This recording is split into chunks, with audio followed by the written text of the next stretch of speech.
I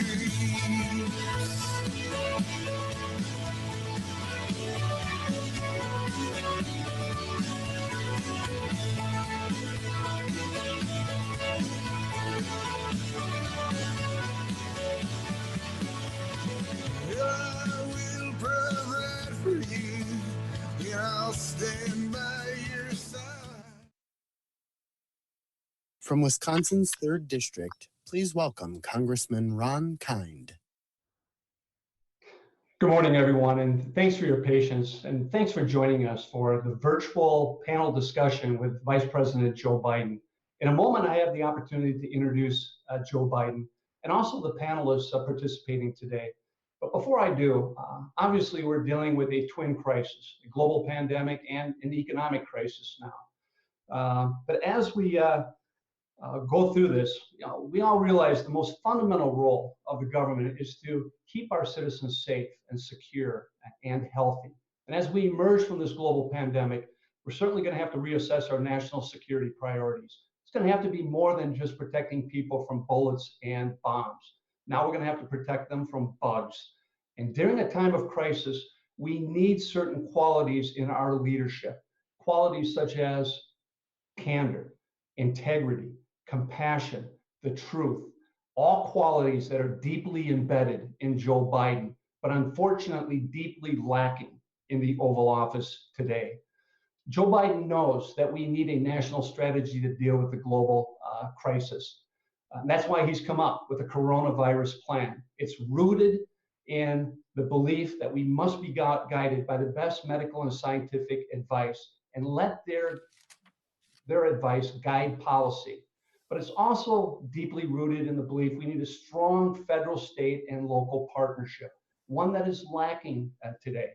Joe Biden's coronavirus plan calls for comprehensive testing, tracing, treatment, dealing with personal protection equipment shortfalls, and developing a long-term vaccine.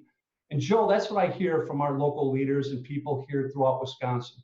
They want that strong partnership at the federal and state level. They also want guidance. And unfortunately, it's lacking right now. It's mind-boggling that 5 months after the virus landed on our shores, we still lack a national plan and vision to come out of this crisis together.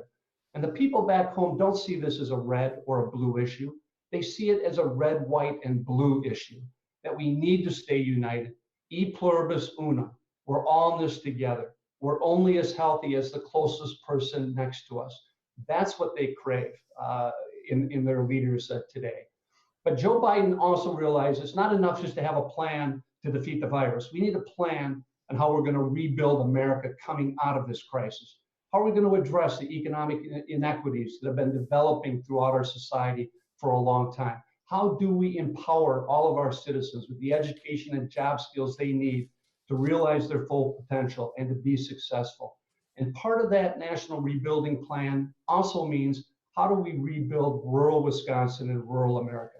Joe Biden has laid out a rural economic opportunity agenda, recognizing the support our family farmers need, who have seen record bankruptcies the last 3 years in Wisconsin alone under the Trump administration. Recognition that we need to strengthen our rural healthcare system, support for our rural hospitals and community health centers, that all Americans have a right to quality, affordable healthcare in their lives.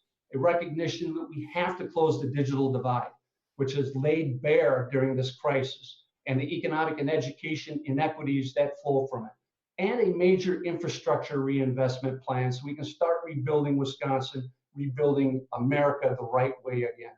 Today, we've got a panel that will be able to talk on each of these issues and beyond.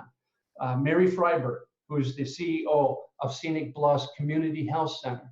She'll be followed by Rob Grover, Economic Development and Tourism Coordinator in rural Trempealeau County. And then finally, we have Darren Von Ruden, the current president of the Wisconsin's Farmers Union. Now, as I bring Joe into the conversation now, let me just conclude by saying this. I've known Joe Biden for many, many years. There is no one who has the experience, the knowledge, the type of integrity, the compassion that we need now to lead our nation out of this crisis and to a better tomorrow. And a lot of people feel they know Joe Biden, but what's important is Joe Biden knows us. His blue collar and working class upbringing, he knows the challenges that working families here in Wisconsin have to struggle with each and every day in their lives. And Joe Biden has seen personal tragedy affect his own life, the loss of his wife and daughter, the car accident, and most recently, the loss of his older son, Bo, in a courageous battle against cancer. But as Joe's been knocked down, he's always gotten right back up and fought hard on behalf of all of us. I don't know if many of you have had a chance to look at Joe's book, Promise Me, Dad, but it talks about the courageous struggle that Bo went through in fighting cancer along with his family. Heart-wrenching, but also inspirational. But it also gives you a depth of understanding of his soul and his character and why he was so ready to lead our country today. Many of you know that even my own son battled cancer last year, and fortunately, he's healthy today. But I can't imagine any parent suffering the loss of a child without that having them overwhelmed and deflated and defeated. Joe experienced that loss, and instead he turned it into a moonshot to develop cures for this outrageous disease called cancer. That's the type of leadership Joe offers. That's the type of character that he brings. And that's why today I'm extremely proud. And it's my pleasure to be able to introduce to you the next president of the United States, our friend, Joe Biden. Joe, the screen is yours. Well, Ron, thanks. And thanks for that generous introduction. You know, I appreciate you referencing what I've been through, but the truth is that, and I'm so happy your son, God love him, looks like we're okay. But, you know, 90,000 dead so far from this virus, and it's climbing. It's going to get higher. And like you and like all the people on this panel, I think of all those mothers and fathers, husbands and wives, who, you know, moms and dads who've just been the victims of this virus. And it's going to get much higher. It's going to go higher. And, you know, and the difference here is so many, especially if they're losing a parent, an older person, those folks are taking their last breath alone. They're with a nurse in an ICU unit, holding a tablet up or a phone to say goodbye. You know, when you've been the recipient of so much kindness and so much empathy and support, it's real easy to return it. You know what it means. But that's what you've been doing all along, Ron. You've thanks for doing this today, and for your remarkable leadership. You know, I measure I measure what happens, how the leaders that I've served with, based on not only whether they're bright as hell and know what to do, but whether their judgment about what to do comes from their gut or their head. I trust people who starts with their gut, like the people you have on the panel, their gut, and they have a head and are bright enough to know what to do about that gut feeling. The people who arrive at it purely from an intellectual standpoint, they're not always the ones that can be counted on to stay through at the very end when it gets really tough. And I just want to thank you because you've led with your heart and your head. And I really mean that. I don't want to turn this into a mutual admiration society, but you know, there's leaders we know in the House and the Senate, and I've served with many, many of them, who have that special thing, Republicans as well as Democrats, where it starts here in the gut and it moves to the head. And that's what you do. And everybody, I want to thank you for taking the time to be on this and to speak with me today. You know, first and foremost, I hope that all of you joining us today and your families are staying safe and healthy. You know, it's an incredibly anxious moment for the nation, our nation, and quite frankly, for the world. And my prayers, and I'm sure yours as well, are with all those who are scared, who are sick, who are grieving, who are struggling just to get by. This crisis has touched every country and every community in America, but also countries around the world. And in many rural communities especially, and by the way, most people don't realize I come from a rural state. They think, Delaware is in the east. It must be one of those big eastern, and they know it's a small state, but it must be an eastern state that is very congested. The truth of the matter is, our largest city in the state is a little over 150,000 people, and our next largest is 22,000 people. And we're an agricultural state. On the Delmarva Peninsula, it's a $5 billion industry, agriculture. It's soybeans mainly, and also chickens. And, it's a big, big industry for us. And so my community hospitals are having trouble staying open. They're having trouble attracting docs. They're having trouble getting reimbursed. Our farmers are in trouble, and bankruptcies are real. And the pain has been especially profound in rural America. As you all know, though, it wasn't easy for rural American families before this crisis hit, before COVID-19. Wisconsin lost 10% of the dairy farmers in 2019, the largest drop since the state started tracking this. More than 800 dairy farms across the state went out of business. And according to the American Farm Bureau, Wisconsin now leads the nation in farm bankruptcies. And you all know the ripple effect that has with farm closures. It has a ripple effect not just on the farmers and their families, but on the entire community, let alone more than 800 of these. Look, each one is a tragedy, and so much of that devastation is directly attributable to, I think, the disastrous trade war the president got us into. It didn't just hit farmers. It also raised the price of food, beer, clothing, appliances for every consumer. And how many families could use that money right now? How many farmers would be in a better spot if their profits hadn't vanished? Because Trump goaded our trade partners into placing brutal tariffs on American cheese. Look, bringing us back from the brink is going to require a monumental effort.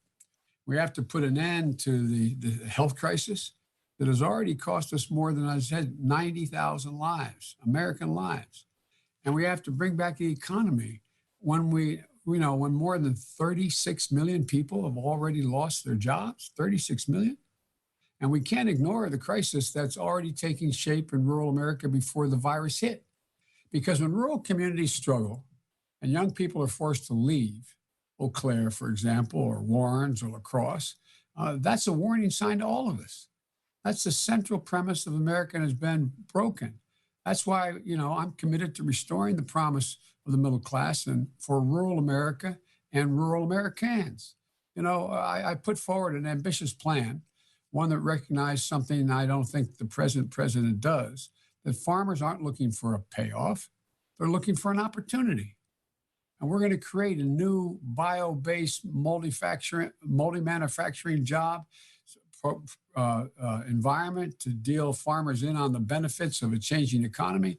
We're going to invest, I've been pushing this for a while, and you have too, Ron, a $20 billion expansion in broadband across rural areas so that every child has a chance to thrive. Every business has a chance to compete. Every hospital has a chance to do telemedicine. We're also going to support smart legislation to get rural communities back on track. Senator Baldwin introduced a bipartisan bill that would help stabilize rural economies and repair food supply chains that have been disrupted by this pandemic. That type of action is critical now. There's a whole lot more to my plan and others, but here's the principle that underlies it all. Rural communities power our nation. They feed our bodies, they fuel our engines, they're the stewards that protect our lands, and we cannot sustain an economy that exacts value from them without ever sharing in the rewards. It doesn't make sense from an economic perspective. And look, but more than that, it goes to the character of the country. Our fates are bound together now more than they've ever been, and people are beginning to realize it. And the only way we're going to come through this crisis and rebuild our economy is by ensuring that we leave no community behind. We need leadership and policies that reflect that truth. Because, American people, they already get it. They've never let this country down, given half a chance. And especially in the face of COVID-19, we're seeing incredible American grit and the spirit of America shine through. And you're a big part of that. So, I want to thank you all for keeping the faith. I'm looking forward to our conversation, and any advice you have for me as well. I'm wide open. But look, rural America is America. It's where our values emanate from. It really matters, and we've got to make it stronger. Well, thank you, Mr. Vice President, for those comments, for your leadership through all this. And you've got a great panel now to get some feedback from and to listen to and engage. And so let me go to our first panelist, Mary Freiberg. I've known Mary for a number of years. She's CEO of Scenic Bluffs Community Health Center in Cashton, Wisconsin. It's a small rural community, a little bit east of LaCrosse, up in the bluff, beautiful area. Also the center of the renewable energy capital of Wisconsin right now. It's been amazing what they've done, but Mary, in her position, has been on the front lines of servicing at-risk individuals and families, those who have a more difficult time accessing the healthcare system in rural Wisconsin. She brings a depth of knowledge and understanding that I've relied upon throughout the years. So, Mary, thanks for joining us, and I'll hand the screen over to you now. Awesome. Thank you, Congressman Kind. Thank you to Vice President Biden for the opportunity to talk today. The issues that we are facing at the Community Health Center are significant on a normal day. During this time of the pandemic, it's been seriously overwhelming. But we are proud and excited to continue to do the work and the hard work to try and protect the people of this region. Last year, I'll give you a little background on the health center. Last year, we served 7,600 patients with about 23,000 visits. We have medical, dental, mental health services. We have acupuncture, chiropractor, massage therapy. We have an on-site pharmacy, and the people that we are privileged to serve come from all walks of life. Urban, more urban, I guess, for us is people from the city of LaCrosse, which is about 50,000. And we serve people from Cashton, which is 1,100. That's our home base, our mothership. We also have a clinic in the village of Norwalk. Norwalk is home to a meat packing plant. We have a large number of new immigrant workers, primarily from the state of Oaxaca, Mexico. We have a lot of patients who are Amish, so they're old order Amish relying on horse and buggies. And so for 26 years, the health center has been here providing services to those patients and those individuals, and we're super excited to continue to do that. The thing that's been overwhelming for us has been the pandemic. And so I feel like I would love to be able to share with you the normal day-to-day work that we do. But right now, we're in the midst of trying to address the focus that we need to take on preventing the spread of highly infectious disease. You mentioned, Mr. Vice President, the 90,000 people that have died. I think of that, and that's been in less than 3 months. And the fact that there isn't a comprehensive national plan for testing, and there hasn't been supplies that are needed. It feels like unforced errors, and it's preventable, and that is tragic. And I get very sad. People talk about the healthcare workers, and we're privileged to employ 80 people, and they're out there doing the work every day. I do not want any of our employees or any people that work at the critical access hospitals in Viroqua or Sparta or the hospitals in LaCrosse. I don't want people to be in the midst of doing what they do best, which is providing healthcare services, but not having adequate equipment and supplies. And when you hear conversations about healthcare workers putting their lives on the line to and going in as heroic battlers of it doesn't have to be that way. Had we had adequate PPE, had we had an adequate supply of reagents and test supplies, had we had a comprehensive plan that was put in place, immediately this could have been avoided. That said, we have what we have. And so in rural Wisconsin, we're in a low incidence rural community right now, and we want to keep it that way.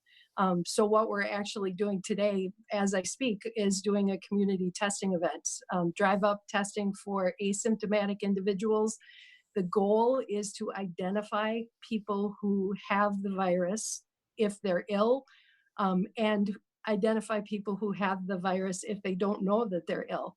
And so testing and contact tracking through the local public health departments and everybody else who's working on that, treatment and support for those folks until we get to the point where we have a vaccine. This is what we need to continue to do. And it shouldn't be a fight for rural communities to have to find contact individuals and to find testing supplies. And unfortunately, it has been a bit of a fight. But what rural does best is sort of stand and deliver, right? You give us a problem and we'll do it. The people who've been working through this entire time are the people who we want to make sure that we give the opportunity to understand the status. So the people who've been at the grocery stores and the hardware store, and people who have been driving truck, and farmers, and people as healthcare workers, and local volunteer EMTs and firefighters. Those are the folks that we want to make sure have the ability to understand their virus status. And we want to do that as many times as we need to do that to make sure that the community stays safe. When you see the devastation of the reducing the spread was effective. People stayed home. We flattened the curve. And now we're dealing with a constant presence of a virus. And that's public health, we know how to handle that. We need to follow the science. We need to listen to the epidemiologists. We need to listen to public health. We need to support primary care, community health center, primary care. That's what we're all about. So those are the things that we're most interested in working on. And I think that just the other point I wanted to make with this god awful economic downturn that we've hit, this recession that's moving into the potential of a depression, we have a lot more people who have lost employer-based health insurance coverage. The Kaiser Foundation, I was just reading, came out with a study that said they expect 26.5 million people to lose employer-based health insurance coverage. When we have a strong Medicaid program, when we have a strong Affordable Care Act program, that gives people coverage. And the Kaiser Foundation said it's 12.7 million are eligible for Medicaid. Let's get those people enrolled. The health center is committed to making sure that people are enrolled in Medicaid. Wonderful program, strongly effective for people in rural communities. And then the foundation also said that over 8 million are potentially eligible for Affordable Care Act enrollment. And right now, at a time where those programs are under stress and strain and a bit of attack, is exactly the time that the large insurers are starting to come back to it. So we have to have a strong Affordable Care Act. We have to have strong Medicaid coverage, because people are going to be grappling with illness and wanting to stay healthy. And we right now have an employer-based insurance program that supports healthcare services, and we want to make sure they get those. So I'm appreciative of the opportunity to talk with you this morning about some of those issues. Okay, well, Mary, there's a lot you've raised. I'm going to just ask you one question now, and for insight, and then maybe get to the rest, and we can have a conversation. But one of the things I'm hearing is I do these roundtables around the country, no matter where I am, whether it's in the Northeast or out West or in the Southeast, is that community health centers are, they've always been under stress, and reimbursement is a big thing. As you pointed out, you have 80 employees. You also affect the health of the economy in the town you're in. It makes a big difference.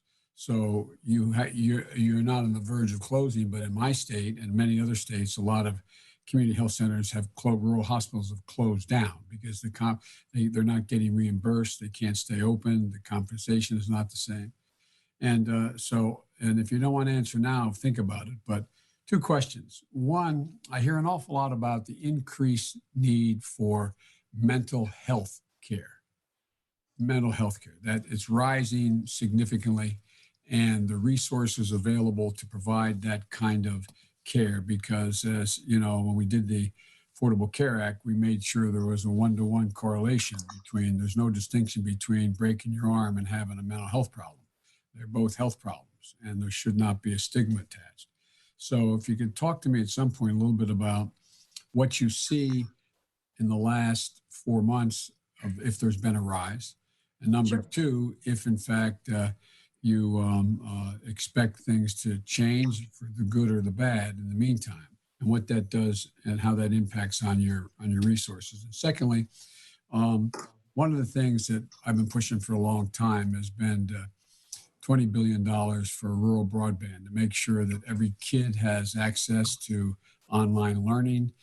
And because they have access to high-speed broadband, every business can make their judgments and know what's going on in the rest of the state, the rest of the world, as well as you being able to have telemedicine be part of the concerns that are available, that the kind of help you could provide to the very rural areas that extend beyond you, to those very small towns, from everything from accidents to advice. And so, but there's a lot more. But do you want to respond to those now, or should I go on to the next? No, I'm happy to respond to those. And actually, the mental health question and the telemedicine question fit together for us right now. So the village that we're in, Cashton, is supported by a really strong telecommunication co-op that has wired the village for broadband. So the village is covered. The mental health services are, you're spot on. People, there remains a stigma around mental health services. We provide mental health services to the community. It's a thing that we continue to focus on. During COVID, that was during the initial phases of the pandemic. Mental health services was the one that maintained a lot of services, because we were able to switch to phone-based services. Scenic Bluffs had never had telemedicine capacity until about 4 weeks ago. Right. And when this started, we had always been talking about doing that. Other places had done it. We had never stood up that because of cost and a lot of things.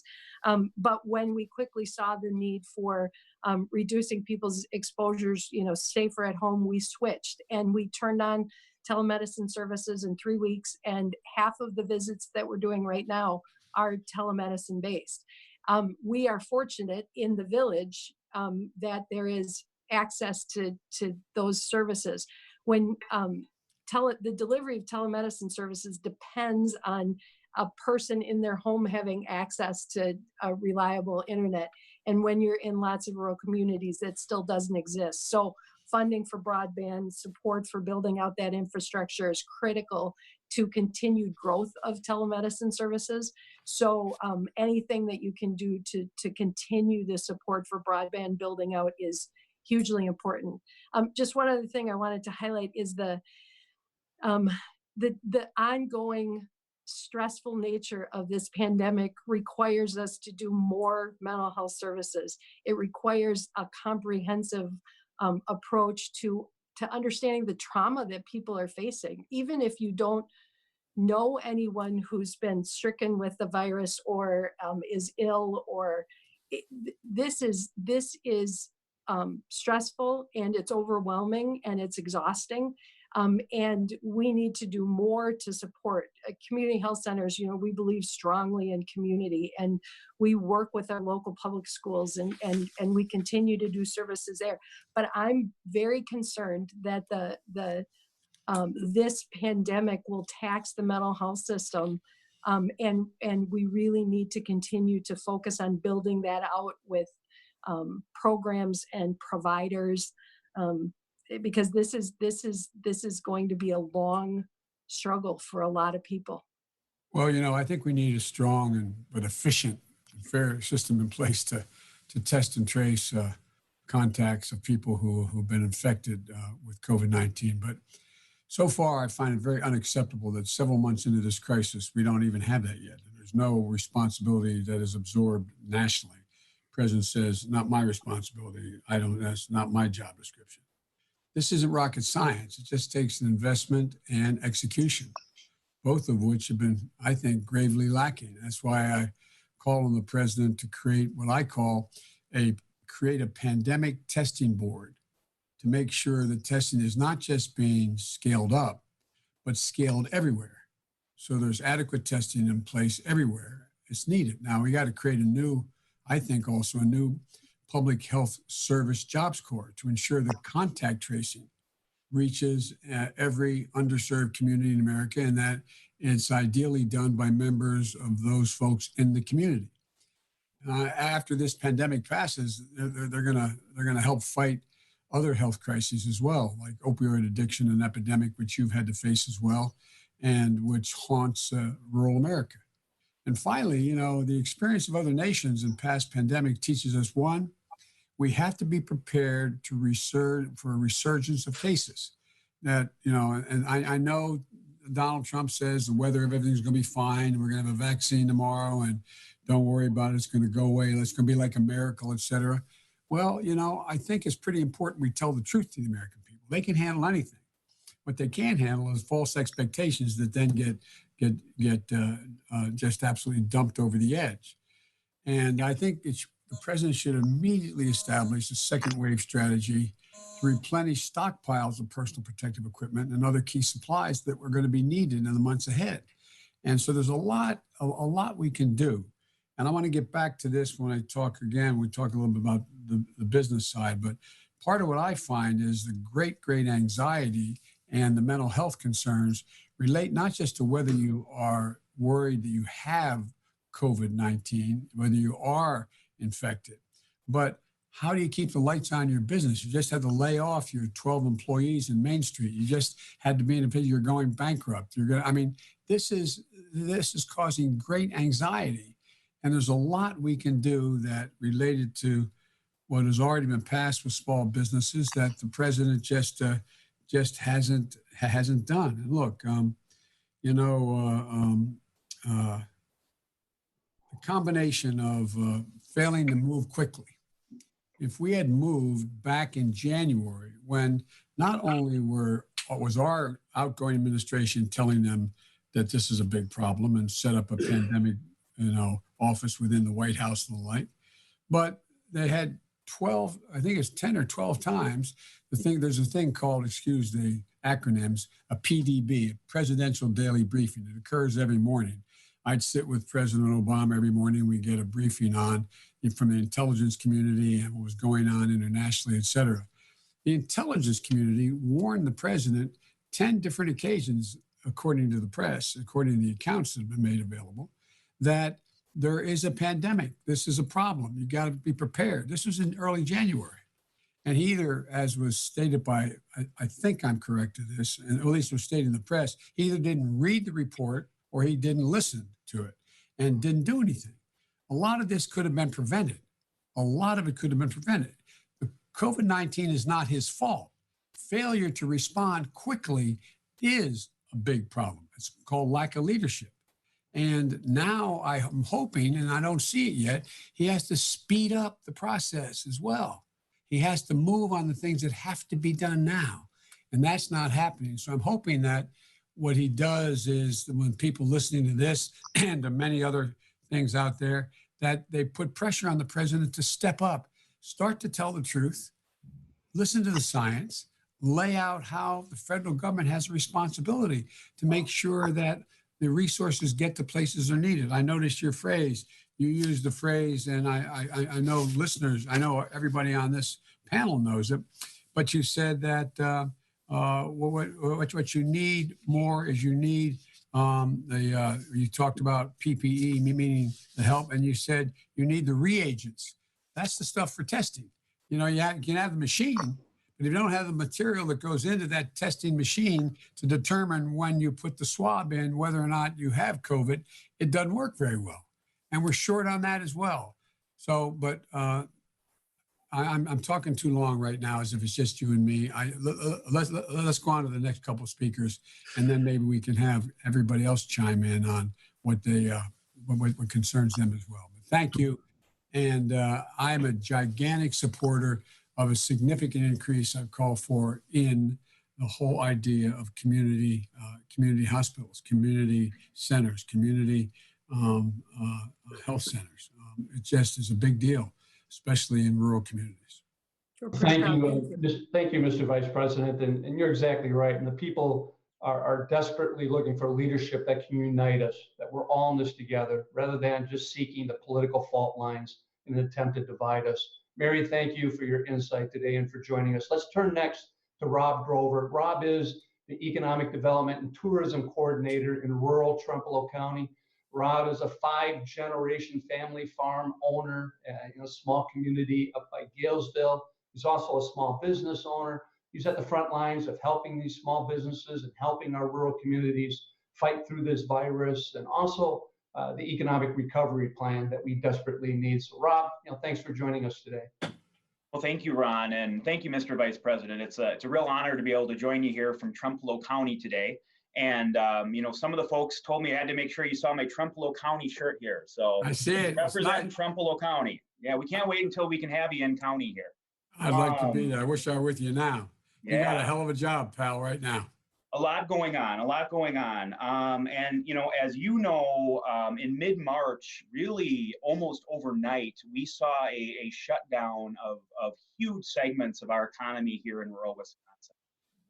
Bars and restaurants and hair salons and small shops and places like that they're really the backbone of rural Wisconsin.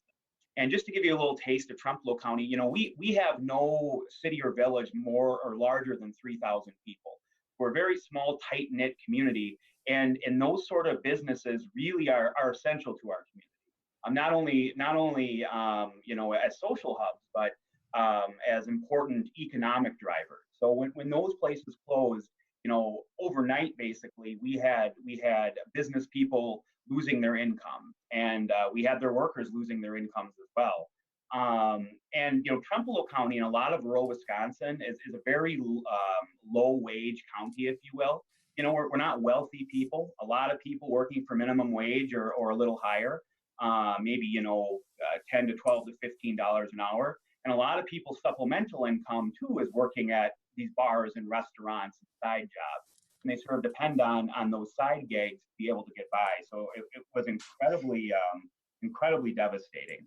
And as was mentioned earlier, of so many people losing jobs, they also lost access to things like their health care and things like that. So, one of my big jobs has been to try to connect both business owners and individuals that find themselves all of a sudden without either their business income or any income coming in personally, connecting them to both local, state, and federal programs. And that's really been the majority of my work lately. And one important program that some businesses have been able to take advantage of is the Paycheck Protection Program. Yep. And, I just want to take the opportunity to thank you, Representative Kind, for your work helping to get that program funded. It's an incredibly important program that some businesses have been able to utilize. But one real problem has been that, a lot of small businesses, especially in the first round of funding for that, couldn't get access to it. There was a young lady, she owns a salon in Whitehall here. It's called the Bluebird Salon. Brandy Berg is her name. Actually, that's not Brandy up, but that's okay. Brandy applied for the program. There's Brandy at the bottom of your screen there. But she applied for the program, did all the hard work of organizing it, worked with her local lending institution, and finally got her application in. Well, the bank told her that they were having so many problems actually accessing the SBA portal to be able to put these loans through. So it created an incredible backlog. And that's a story I heard from so many lending institutions in our area. Well, what ended up happening is the program ran out of money about a half an hour before Brandy was able to have her bank, her lending institution, put in her application. And I think where a lot of anger has come with some of the federal response to this, especially in rural Wisconsin, is that it seemed really easy for large corporations, $1 million, billion-dollar companies to get this funding really quickly. They've got teams of lawyers, they've got teams of lobbyists, they've got connections to people in power. But when it comes to small businesses that were relying on that money, they couldn't get access to it when they needed it. Now, a silver lining, Brandy, she was able to get funding when the second round of funding came. That's one thing I'd point out. I think right now, rural Wisconsin and rural businesses feel like they're being left behind by this administration. They feel like unless you've got connections, unless you are $1 million donor or something like that, your voice isn't going to get heard. So, I think that's a big problem we've seen. Now here in Wisconsin, as you know, we're good or bad. The state is starting to reopen. Our stay-at-home order was overthrown by the state Supreme Court, and now a lot of businesses find themselves in the situation where they're uneasy about the future. They want to get open. Every business wants to get people back in and enjoy their business, but they're really worried about doing it safely. And I think we've really lacked leadership from the federal government down to the state saying, hey, this is our plan for you to do it safely. And also what businesses are telling me, and my own business is dealing with this, how do we properly secure the PPE that we need to both protect our workers and to protect the general public coming in? It's hard to get, it's expensive right now, and I really think we could have benefited from a national plan to, first off, make sure hospitals have what they need, and then as we think about the reopening, working with our business communities in all areas, including rural areas, to be able to secure that. Even though Wisconsin's starting to open up again, if people don't feel confident that they can come into your business and be safe, they're not going to show up. And I know a lot of businesses as well are really worried about being open again, but because we don't really have any plans for how we're going to deal with this now, especially in Wisconsin, are we going to have to close again in 3 months because of resurgence? And then what's the plan going to be? Businesses can't survive if they can't be open, but if we don't have guidance on how to do it safely, it's a real mess for everyone. Businesses thrive on consistency.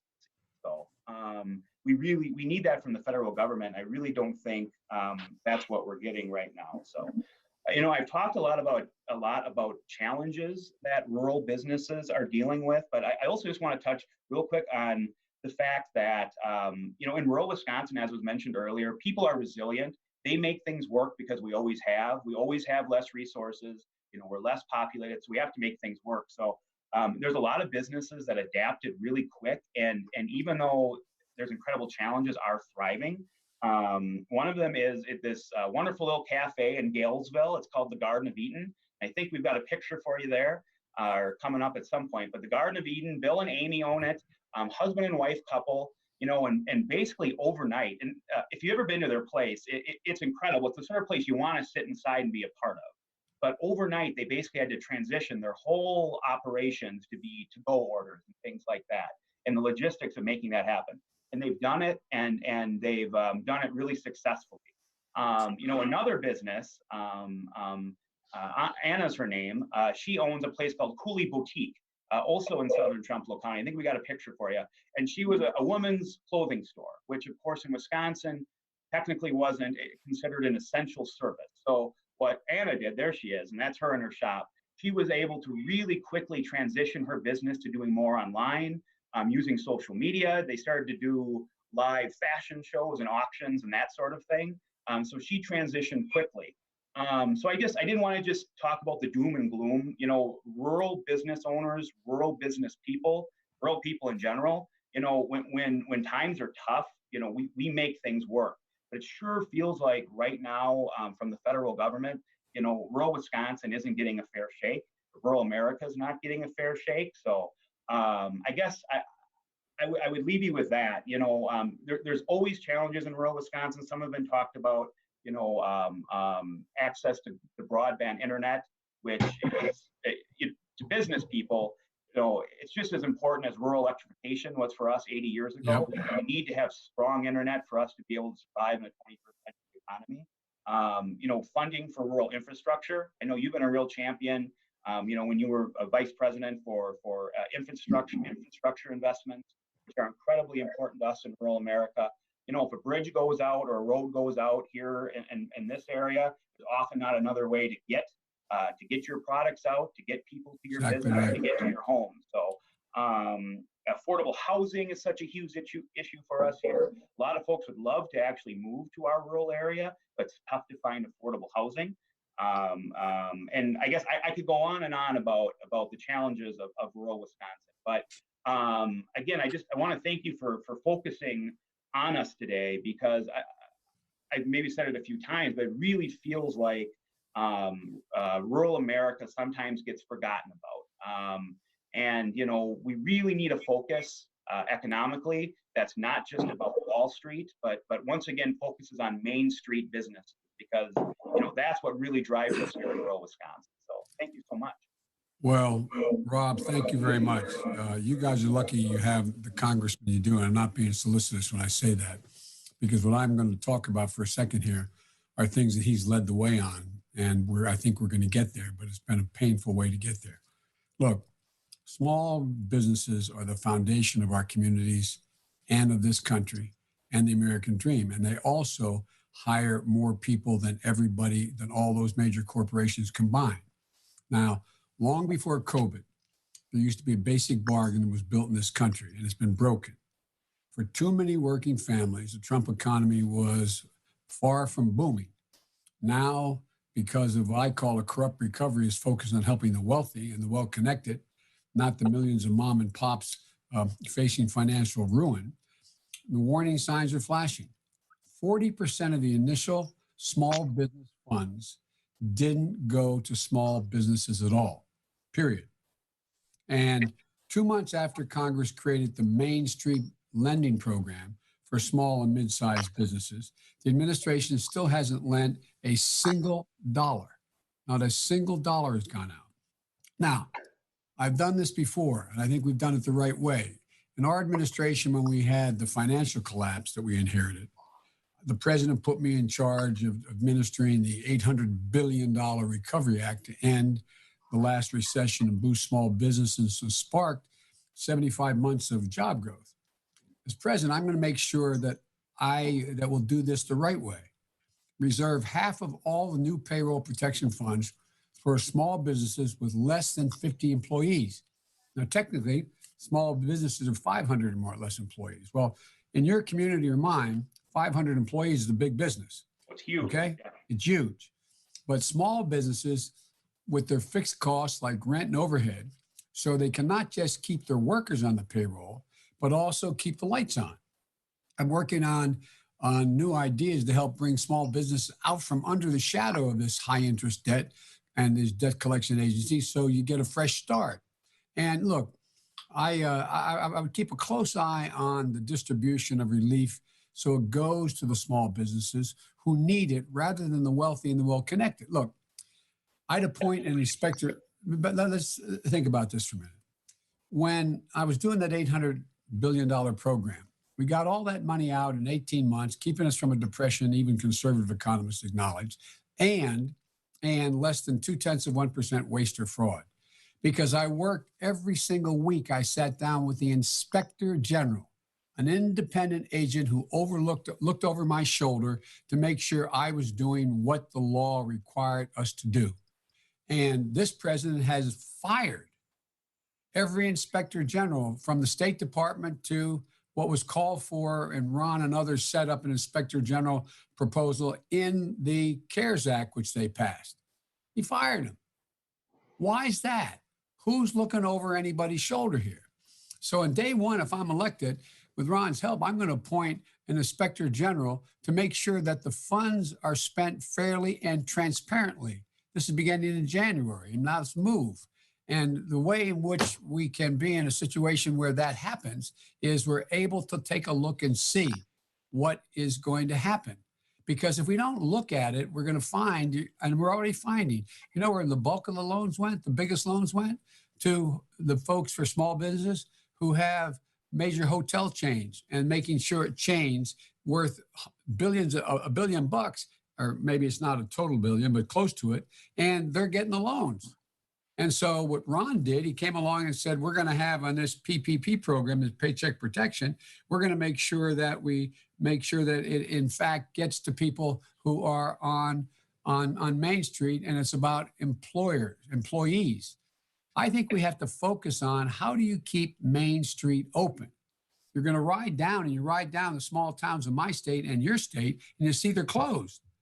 Not just closed because they, in fact, because of the order of social distancing, they're closed because they can't turn the lights on. They can't pay the rent. They can't keep it open. They can't keep their employees. Not one more penny should go to a Fortune 500 company, period. Not a single penny. They don't need it. They don't need it. We have to keep Main Street open because it's the heart and soul and makes everything beat in all these small communities in my state and yours. And the other thing you mentioned was that you said that you talked about the salon and the SBA portal being overrun. Look what's happening with unemployment in your state, unemployment insurance and access to it. We now have a position where, because of the leadership of Ron and others, that if you lose your job, we beefed up the unemployment position so that in addition to what unemployment you'd get, including in the gig economy, they're now being covered. You get $600 on top of that, up to the equivalent of $75,000 income. Well, guess what? It's not getting out there. The reason it's not getting out there is the federal government did not help prepare states who are going to be overwhelmed as they have been with all these claims, over 30-some million claims so far, and it's going to go up. The other thing is that when you talk about the PPE, there is no national plan.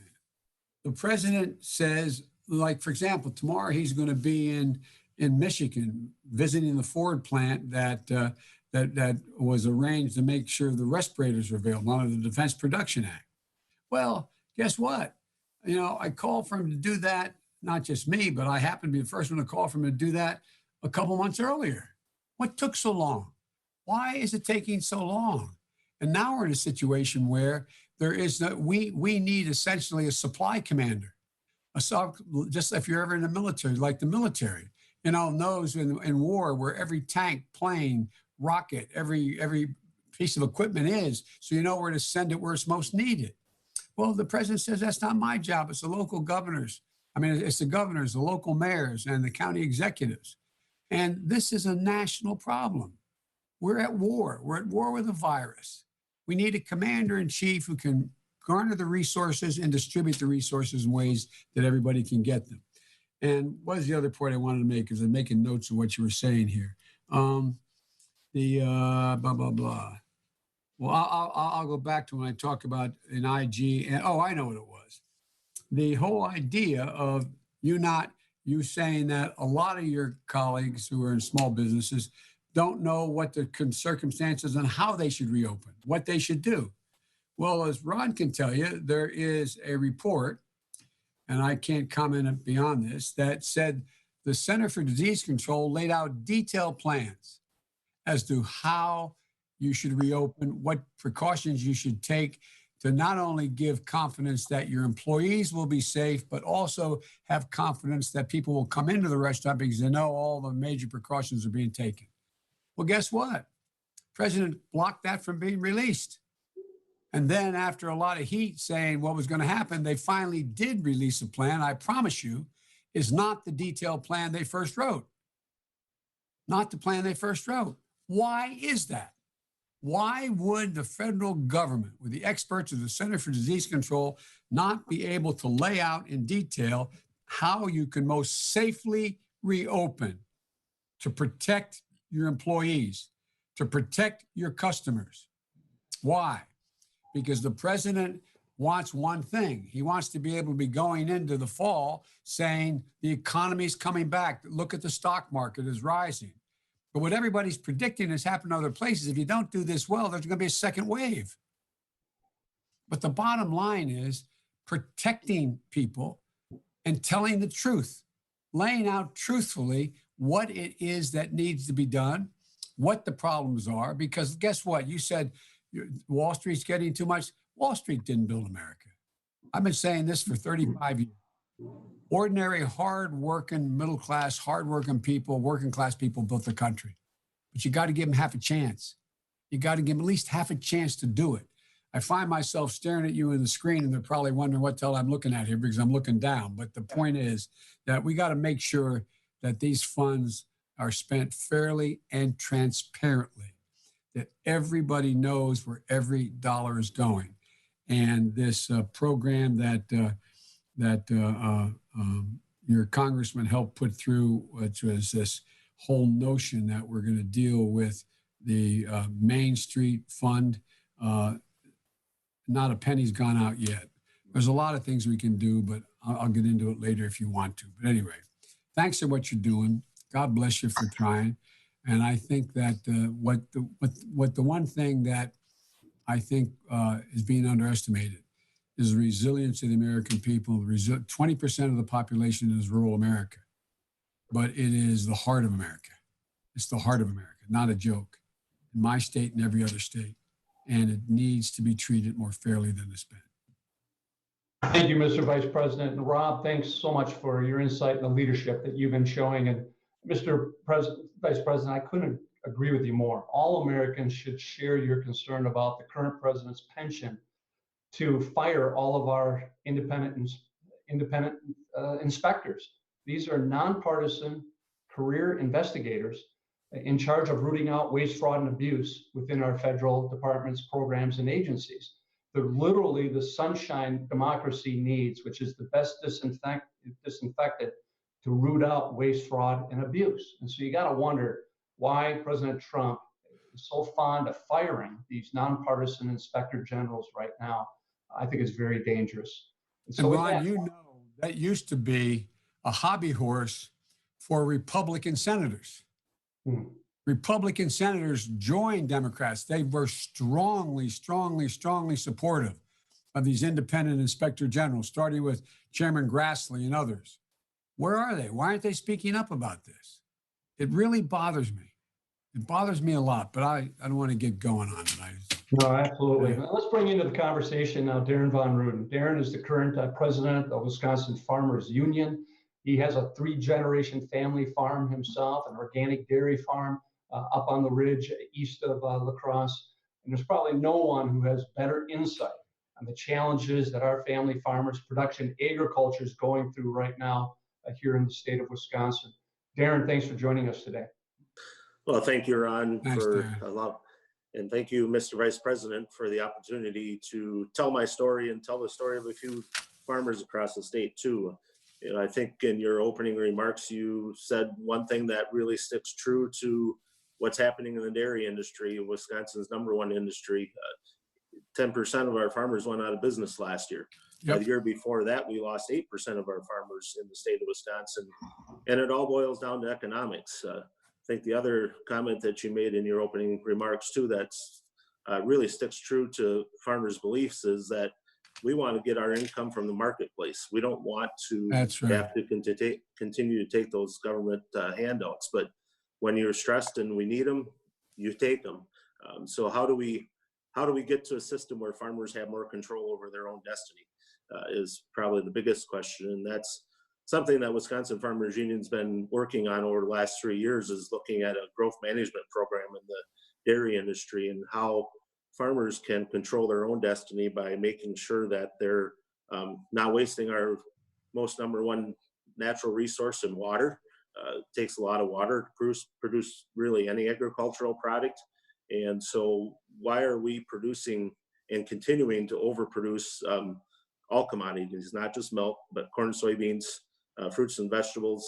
We're seeing, because of the coronavirus now, issues of having to just dump milk, euthanize hogs and chickens and pigs, simply because we don't have the slaughtering capacity to deal with it because the workers in the plants are sick. And I think it's really one thing when the president uses his presidential authorities for war powers, but when you're asking combat warriors, which meat plant workers are, to go in unprotected, it's like sending our military into a war without weapons. It's just frustrating as a farmer to have to see, my fellow farmers destroying animals and destroying crops because of the system that we currently have. I think, one of the other things that we really need to look at and focus on is bringing those dollars back into rural communities. It's been said by the other guests here too that rural communities really are the backbone of what happens around the state and around the country, really. And once you start losing the backbone of those communities, which is the businesses, the farmers, you lose the whole community. And we're seeing way too much of that here in the state of Wisconsin. Getting to the trade issues, farmers from around the country spent millions of dollars building up trade partners in other countries. And really overnight with the president's trade wars that he started back in 2017, farmers lost those partners. And like any other business, if you're a bad partner, you're a bad salesman, you don't get to sell again. They find somebody else to deal with, and that's exactly what's happening with a lot of the countries right now. They found another partner to buy their goods from. And when you look at agriculture as the number one business in the state of Wisconsin, we're really struggling right now because we're not getting that income coming in because our foreign markets have disappeared. Really in agriculture, we really took a double whammy with the trade wars that were started. Number one, we lost our income. A lot of places dropped by 25 to 30%. And then we turn around and try to buy the materials that we need to keep our businesses running, and those prices raised 20%.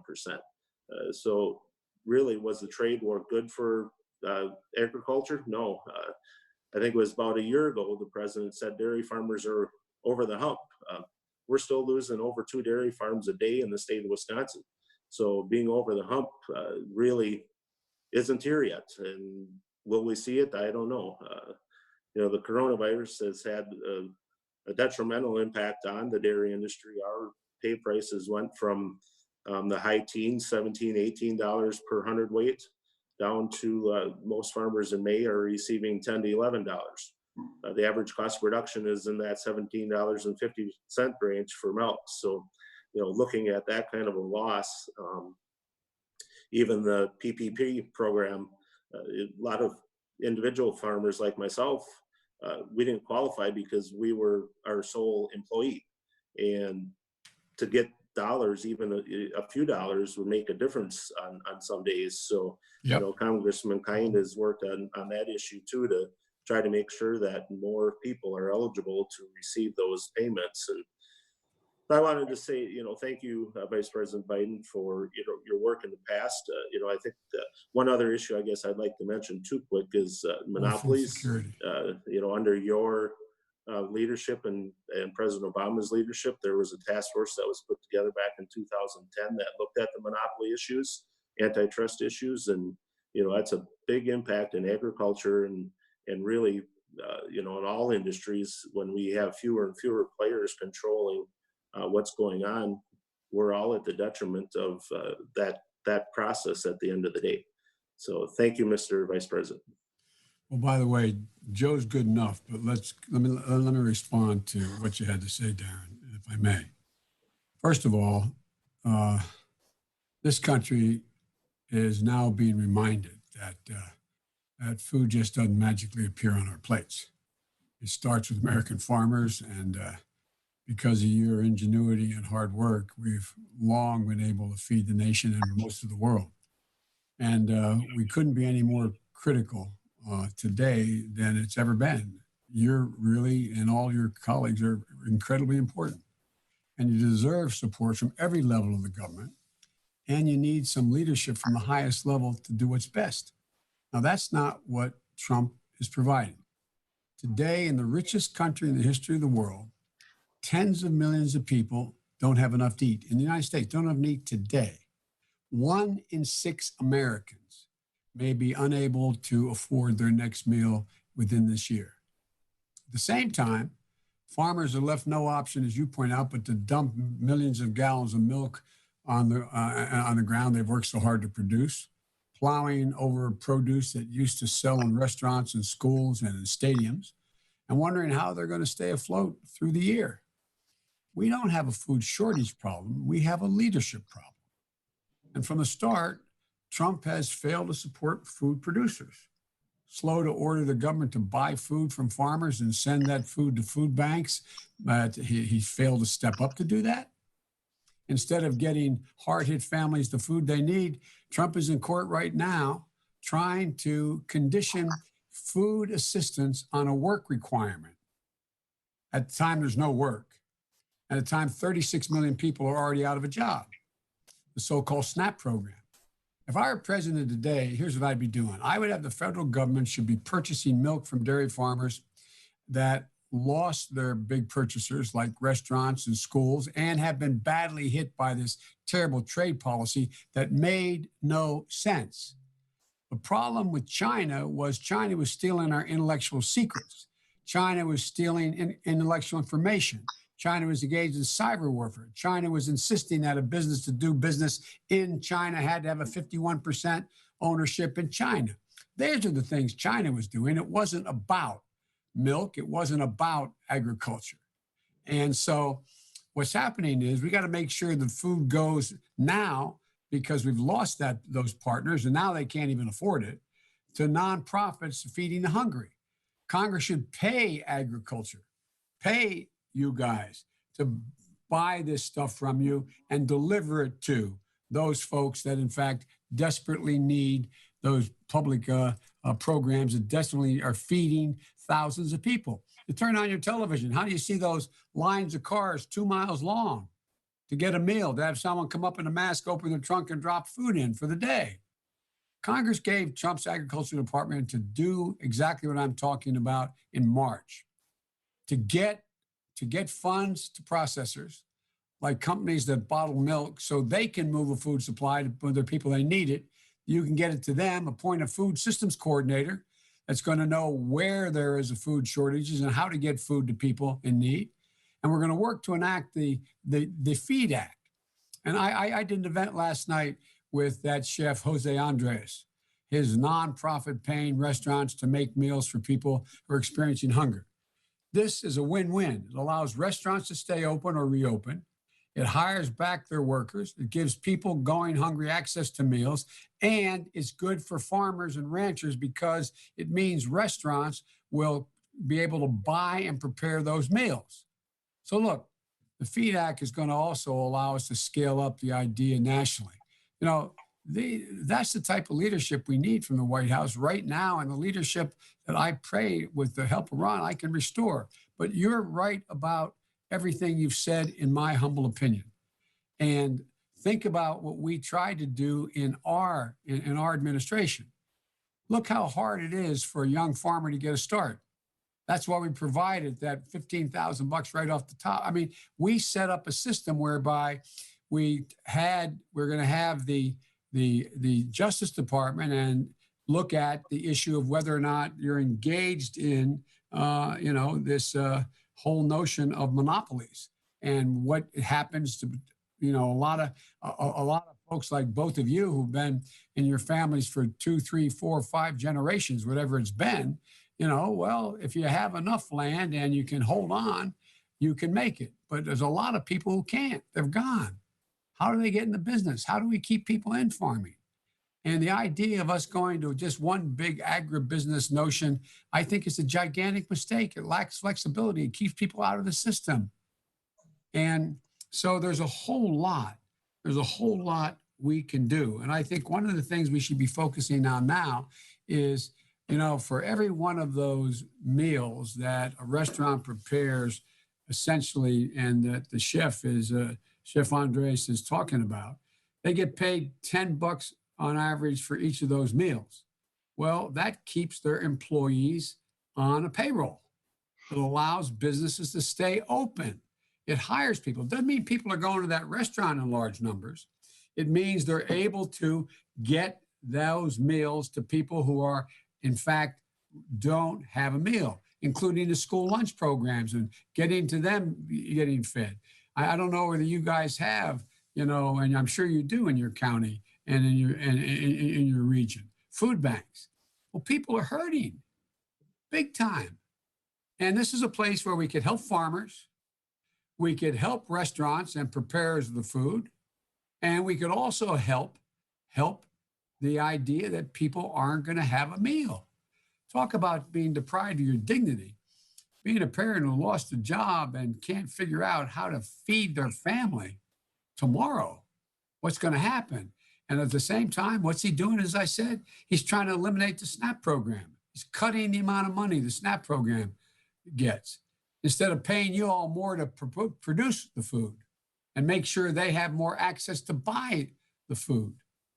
I don't know. I find it as ridiculous as we talked to Mary about talking about trying to get rid of Obamacare in the middle of a health crisis, going to federal court to wipe out health insurance that's available.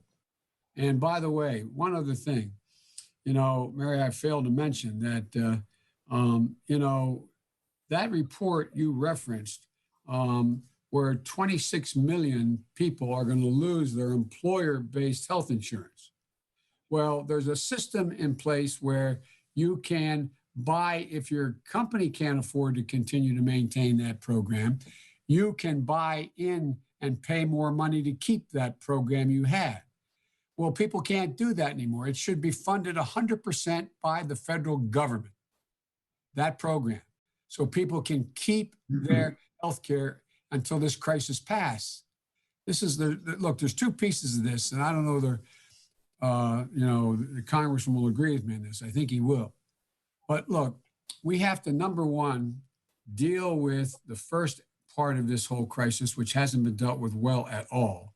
And that is we have to sustain people in basic needs that they have, try to keep businesses open, try to keep in a situation where people have their unemployment insurance, they're able to take care of their health care, et cetera. That is to sustain. Then we're going to have a next phase, which is going to start probably in January, February, March, to rebuild the country, to rebuild what's happened. And it goes back to what you're talking about, Rob, in your part of the world, rebuilding the infrastructure.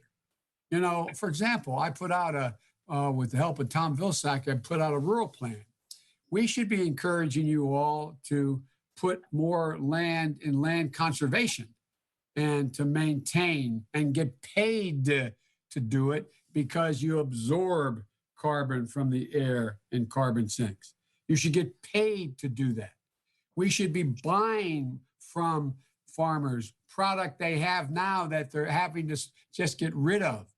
We should be making sure that we have all the PPE that is needed to keep open the slaughterhouses and the chicken. You know, we call them hanging chickens here in the Delmarva Peninsula. It's a small version of a slaughterhouse. Well, guess what? It was always a dangerous job. It was always a dangerous job. But now look what's happening. Look where these outbreaks are taking place. And what's he doing? So there's a lot we can do, I think, to get us to the place where we can begin to rebuild by sustaining employment for people who, in fact, are in businesses that they cannot hire their employees, keep them on. Because right now, on that program that exists now, that's not getting out there, that if you keep a worker on your payroll, that is, you get the money from the federal government to do that, and it is not a loan, it is flat out deductible. You do not have to. You do not have to pay that back. And now the Main Street program that the congressman talking about, you also be able to keep those businesses open so they can keep the lights on, so they don't lose, they don't get foreclosed on their mortgage or can't pay their rent payment. And you talked about housing. I didn't even talk about housing yet, but it is a giant problem. We're now in a situation where why, in fact, do people want to? They get raised in a community like your county, sir, Ron, and they don't want to leave. But where are the jobs? What happens? And where's the housing? How do they do it? And there's a lot we can do. I'm going to send each of you, because I don't want to keep you much longer, send you a copy of my housing proposal and how we can get farmers, small farmers, keep them healthy and get new farmers into the business of farming. And so I know there's a lot more to talk about, but I'd rather hear from you than me.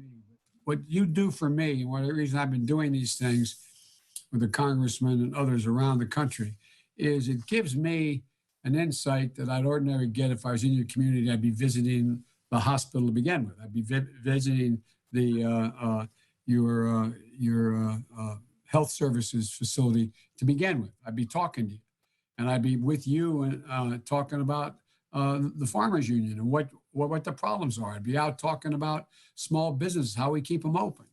And so this is the way to, in the midst of this crisis, to be able to keep me informed so that I hear directly from all of you.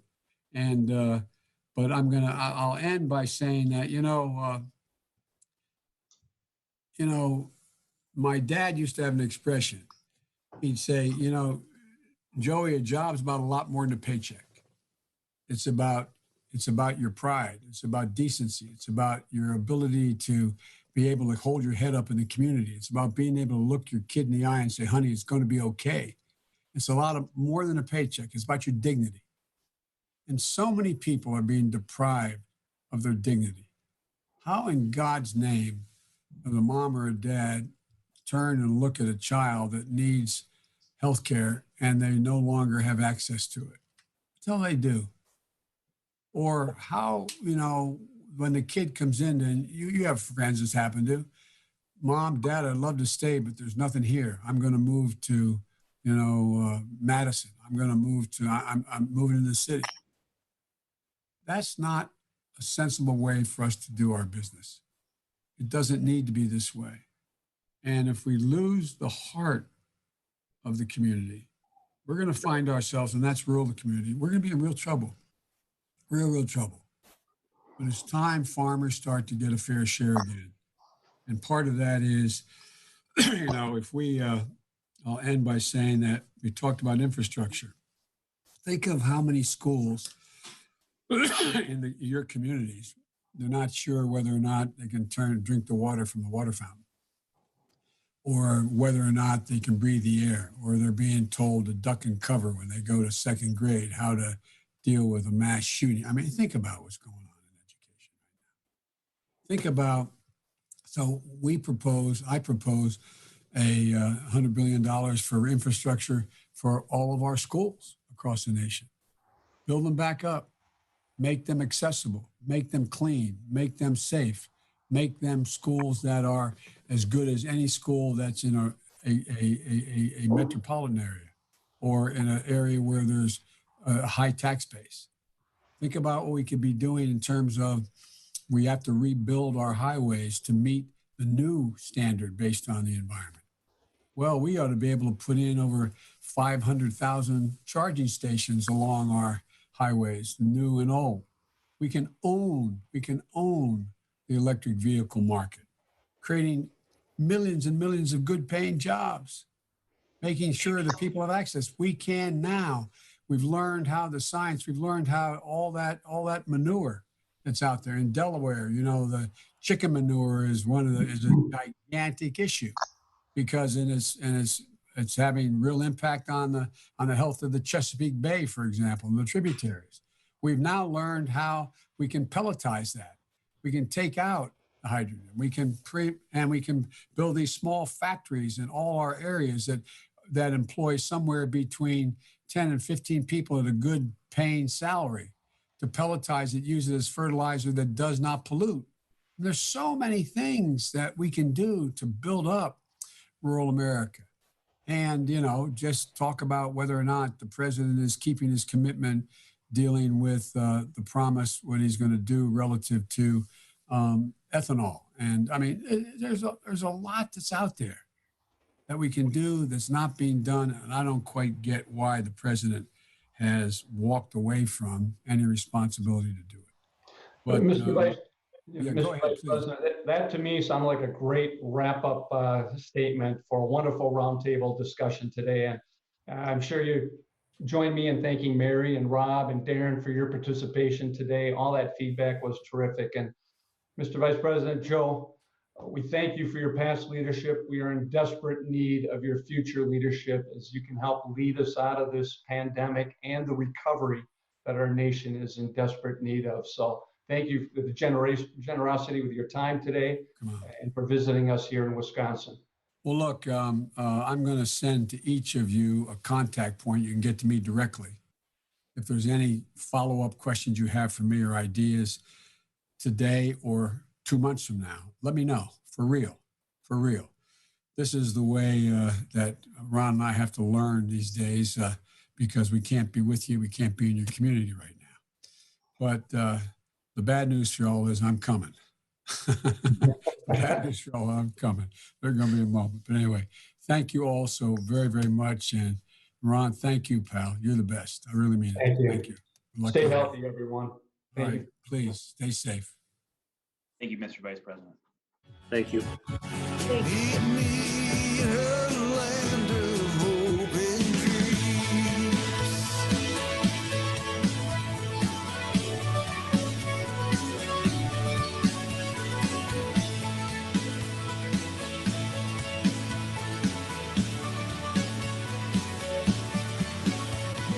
I will provide for you, and I'll stand by your side.